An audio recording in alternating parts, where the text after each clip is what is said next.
हिंमत असेल तर कारवाई करून दाखवा. कोरेगाव पोलीस ठाण्याच्या कार्यपद्धतीवर विधान भवनात आमदार शशिकांत शिंदे आक्रमक. कोरेगाव पोलीस ठाण्याचे पोलीस निरीक्षक घनश्याम बल्लाळ तसेच गुन्हे प्रकटीकरण शाखेतील अंमलदार नागराज कदम आणि अक्षय शिंदे यांच्या कार्यपद्धतीवर सोमवारी विधान भवनात जोरदार खंडाजगी पाहायला मिळाली. राष्ट्रवादी काँग्रेस शरदचंद्र पवार पक्षाचे प्रदेशाध्यक्ष आमदार शशिकांत शिंदे यांनी लक्षवेधी सूचनेद्वारे हा मुद्दा उपस्थित करत सरकारला चांगलेच धारेवर धरले. सुमारे 18 मिनिटे या विषयावर सभागृहात घमासान चर्चा झाली. आमदार शिंदे यांच्या आक्रमक भूमिकेला काँग्रेसचे आमदार भाई जगताप यांनीही पाठिंबा देत पोलिसांच्या कामकाजावर गंभीर प्रश्न उपस्थित केले. मात्र सरकारच्या वतीने गृहराज्यमंत्री डॉक्टर पंकज भोयर यांनी चौकशी अहवाल प्राप्त झाल्यानंतर योग्य कारवाई करू असे साचेबंद उत्तर दिल्याने विरोधक अधिकच आक्रमक झाले आणि सभागृहात गोंधळाची परिस्थिती निर्माण झाली. अखेरीस उपसभापती डॉक्टर नीलम गोरे यांनी हस्तक्षेप करत प्रकरणाची चौकशी करून कारवाई केली जाईल असे स्पष्ट करत चर्चेवर पडदा टाकला. कोरेगाव पोलीस ठाण्याच्या कार्यपद्धतीबाबत अधिवेशनात वारंवार प्रश्न उपस्थित होत असल्याचे सांगत आमदार शशिकांत शिंदे यांनी सरकारवर गंभीर आरोप केले. सरकार केवळ चौकशीचे अहवाल आणि कागदपत्रे सादर करून सभागृहाची दिशाभूल करत असल्याचा आरोप त्यांनी केला.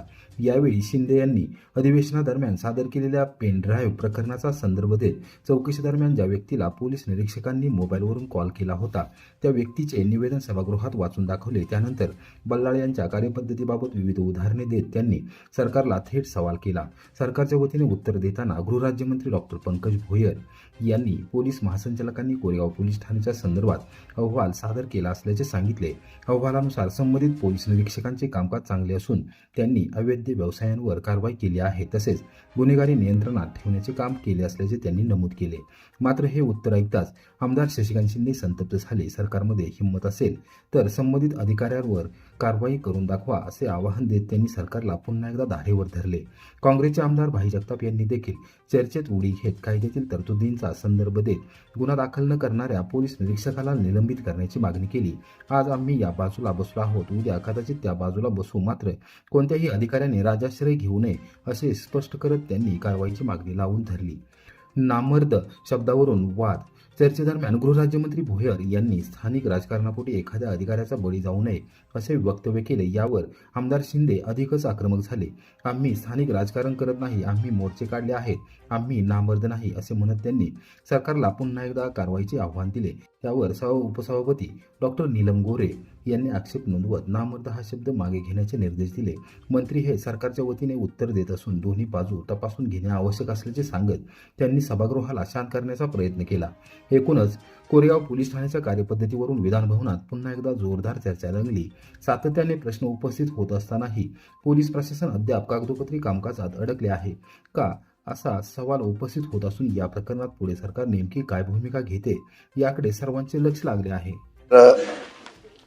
या असलेल्या लक्षवेधीमध्ये मागच्या वेळेला सुद्धा मी पेनड्राईव्ह दिला होता. राज्य सरकारच्या पाठबळामध्ये काही अधिकारी इतके मस्तवाल असतात, राजकीय पाठबळ मिळालं की सामान्यावर अत्याचार करणे आणि राजकीय संरक्षणाखाली अन्याय करण्याची भूमिका या ठिकाणी केली जाते. सभापतीमध्ये आम्ही सभागृहामध्ये हा विषय मांडतोय. या उत्तरामध्ये माझी हरकत आहे. या उत्तरामध्ये त्यांनी ज्यावेळेला स्पष्टीकरण केलेलं आहे, या कोरेगावमध्ये नोंदवहीमध्ये जे अंमलदार अवैध धंदा कारवाई करण्यासाठी गेले होते त्यामध्ये कोणीही ड्युटीवर कर्मचारी उपस्थित नव्हता आणि त्या कोणत्याही कर्मचाऱ्याचा उल्लेख कागदोपत्री ही रॅकेट आहे. हा जो पोलीसवाला आहे हा मंत्री महोदय वसुली करतो, त्याची तिथं ड्युटी नाही. आणि परवाच्या दिवशी ह्या पॅन्ड्रोची चौकशी झाली. या चौकशीमध्ये ज्याला चौकशीमध्ये बोलवलं त्यांनी वस्तुस्थिती इथं सांगितलेली आहे की या असलेल्या चौकशीमध्ये त्यांनी स्पष्ट शब्दात सांगितलंय, उल्लेख केला की मला कशा पद्धतीने या ठिकाणी बोलवलं गेलं. त्यांनी सांगितलेलं आहे, अक्षय शिंदे नागराज कदमने पोलीस स्टेशनला बोलून माझ्याकडून पैसे घेतले, मारहाण केली आणि त्यांचा मोबाईल ट्रेस करा, ते तिथं होता अक्षय शिंदे. आणि त्याचबरोबर या संदर्भामध्ये CDR जरी चौकशी केली तर तो तिथं होता हे सिद्ध होईल. स्वतः ज्यांनी तक्रार करायला बोलवलं त्यांनी तुमच्या डिवायसकडे स्टेटमेंट दिली आहे.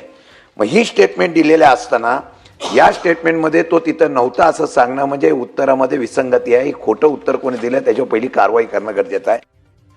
कोरेगाव पंचायत समितीच्या सभापतीपदी रुपाली गुरव तर उपसभापतीपदी रवींद्र पवार यांची बिनविरोध निवड. कोरेगाव पंचायत समितीच्या सभापती व उपसभापती पदाची निवड सोमवारी दुपारी शांततेत व बिनविरोध पार पडली. पंचायत समितीच्या सभागृहात अध्यासी अधिकारी तथा प्रांताधिकारी प्रमोद कुदळे यांच्या अध्यक्षतेखाली दुपारी 12:30 वाजता झालेल्या बैठकीत या निवडी जाहीर करण्यात आल्या. सभापतीपदी राष्ट्रवादी काँग्रेस पक्षाच्या लासुर्णे गणातील सदस्या सौ रुपाली शिवाजी गुरव यांची तर उपसभापतीपदी आरबी गणातील सदस्य रवींद्र दादा पवार यांची बिनविरोध निवड करण्यात आली. कोरेगाव पंचायत समितीत एकूण 12 सदस्य संख्या आहे. नुकत्याच झालेल्या निवडणुकीत राष्ट्रवादी काँग्रेसच्या दोन्ही गटांनी एकत्रितपणे निवडणूक लढवत स्पष्ट बहुमत मिळवले होते. 12 पैकी 9 जागांवर विजय मिळवत राष्ट्रवादी काँग्रेसने पंचायत समितीवर आपली मजबूत पकड निर्माण केली. त्यामुळे सभापती व उपसभापती पदाच्या निवडीसाठी पक्षामध्ये एकमत साधण्याचे प्रयत्न सुरू होते. सभापती पद हे ओबीसी महिला प्रवर्गासाठी राखीव असल्याने लासुर्णे व वाठार किरोली गणातील महिला सदस्यांमध्ये उत्सुकता निर्माण झाली होती. या पार्श्वभूमीवर सातारा जिल्हा मध्यवर्ती सहकारी बँकेचे चेअरमन खासदार नितीन काका पाटील, राष्ट्रवादी काँग्रेस शरदचंद्र पवार पक्षाचे प्रदेशाध्यक्ष आमदार शशिकांत शिंदे तसेच जिल्हाध्यक्ष तथा माजी मंत्री बाळासाहेब पाटील यांनी पुढाकार घेत दोन्ही पदांच्या निवडी बिनविरोध व्हाव्यात यासाठी प्रयत्न केले. यासाठी रविवारी रात्री कोरेगाव बाजार समितीच्या सभागृहात पक्षातील प्रमुख पदाधिकारी व सदस्यांची महत्त्वपूर्ण बैठक पार पडली. या बैठकीत चर्चेनंतर सभापती पदासाठी रुपाली गुरव तर उपसभापती पदासाठी रवींद्र पवार यांच्या नावावर अंतिम शिक्कामोर्तब करण्यात आले. त्यानंतर सोमवारी अधिकृत बैठकीत या दोघांची बिनविरोध निवड जाहीर करण्यात आली. सभापती आणि उपसभापती निवड जाहीर झाल्यानंतर गटविकास अधिकारी सुप्रिया चव्हाण, सहाय्यक गटविकास अधिकारी लालासाहेब गावडे यांच्यासह सर्व प्रशासकीय खाते प्रमुखांनी नूतन पदाधिकाऱ्यांचे अभिनंदन करत शुभेच्छा दिल्या. 5 वर्षानंतर पंचायत समिती परिसरात आनंदोत्सव. राज्यातील ओबीसी आरक्षणाचा प्रश्न सर्वोच्च न्यायालयात प्रलंबित असल्यामुळे जिल्हा परिषद व पंचायत समितीच्या निवडणुका दीर्घकाळ रखडल्या होत्या. न्यायालयाच्या आदेशानुसार तब्बल 3.5 ते 4 वर्ष या संस्थांवर प्रशासकीय राजवट होती. त्या काळात कोरेगाव पंचायत समितीचा कारभार गटविकास अधिकारी प्रशासक म्हणून पाहत होते.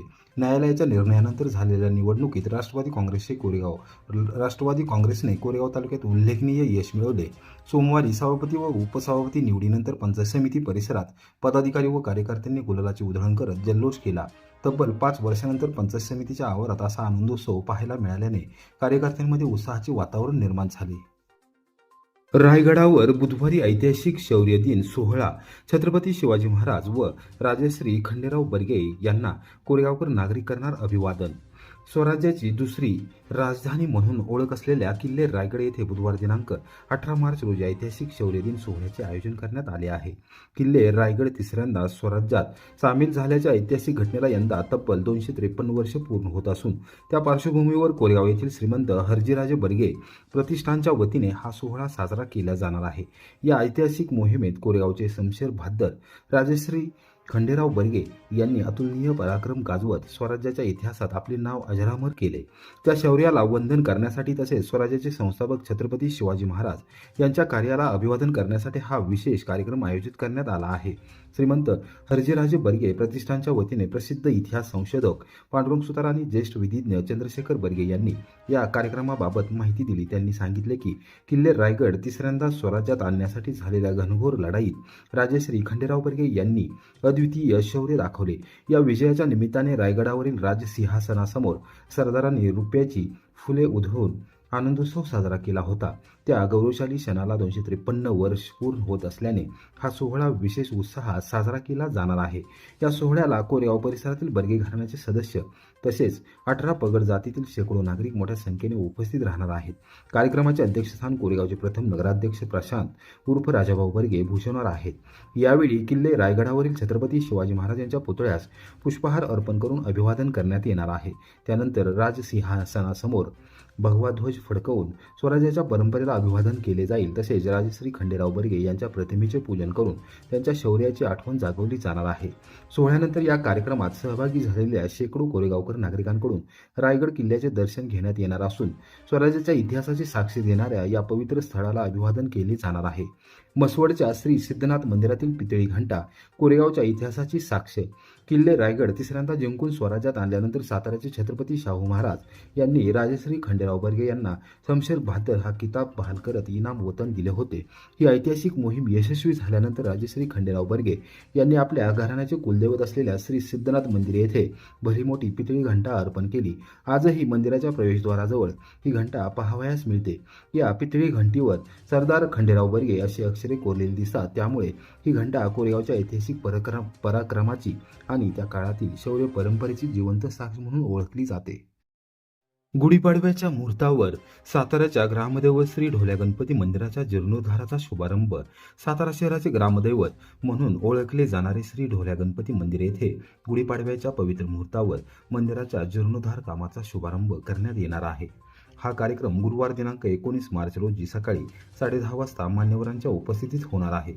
या जीर्णोद्धार प्रारंभ सोहळ्यास खासदार उदयनराजे भोसले, सार्वजनिक बांधकाम मंत्री शिवेंद्रसिंहराजे भोसले, श्रीमंत सौ वृषालीराजे भोसले, सत्वशीलाराजे अक्षोभसिंह तसेच नगराध्यक्ष अमोल मोहिते, उपनगराध्यक्ष ॲडव्होकेट D.G. बनकर व नगरसेवक उपस्थित राहणार आहेत. मंदिराच्या जीर्णोद्धारासाठी सातारा राजघराण्याचे विशेष सहकार्य लाभत आहे. या मंदिराला साताऱ्याच्या धार्मिक व सांस्कृतिक जीवनात विशेष महत्त्व आहे. या गणरायाची मूर्ती स्वयंभू स्वरूपातील असून उजव्या सोंडीचे आणि नैऋत्य दिशेकडे पाहणारे आहे. मूर्तीच्या कमरेभोवती नागाचा विळखा असल्यामुळे या गणपतीस नागचाप विनायक असेही संबोधले जाते. भक्तांच्या नवसाला पावणारा म्हणूनही हा गणपती प्रसिद्ध आहे. मंदिर अजिंक्यतारा किल्ला पायथ्याशी असलेल्या अदालत वाड्याजवळ वसलेले आहे. मंदिर परिसर शांत, निसर्गरम्य व भक्तांच्या मनाला प्रसन्न करणारा आहे. सध्या मंदिराचे बांधकाम दगड, वीट व पत्र्याच्या छपराचे असून त्याचा जीर्णोद्धार करून भव्य व देखणे मंदिर उभारण्याचे नियोजन करण्यात आले. या मूर्तीचा इतिहास 12व्या शतकातील मानला जातो. भोज राजाने मंगळाई अर्थात आजच्या अजिंक्यतारा किल्ल्याचे बांधकाम केले. त्या काळात ही मूर्ती अस्तित्वात असल्याचे सांगितले जाते. अजिंक्यताराच्या पायथ्याशी असलेल्या मोठ्या शिळेत कोरलेली ही गणेश मूर्ती आकाराने भव्य आहे. पूर्वी शेंदुराचे जाड थर असल्यामुळे या गणपतीला ढोल्या गणपती हे नाव प्रचलित झाले. मंदिराच्या जीर्णोद्धारासाठी सातारकर गणेश भक्तांनी सहकार्य करावे असे आवाहन करण्यात आले. जरंडेश्वर फाट्यावर महावितरण कंपनीच्या ट्रान्सफॉर्मरमधील तांब्याच्या तारांची चोरी, 20,000 रुपयांचे नुकसान. कोरेगाव तालुक्यातील रेवडी गाव हद्दीतील जरंडेश्वर फाटा परिसरात महावितरण कंपनीच्या ट्रान्सफॉर्मरमधील तांब्याच्या तारांची चोरी झाल्याची घटना समोर आली आहे. या घटनेत सुमारे 20,000 रुपयांचे नुकसान झाले असून अज्ञात चोरट्याविरुद्ध कोरेगाव पोलीस ठाण्यात गुन्हा दाखल करण्यात आला आहे.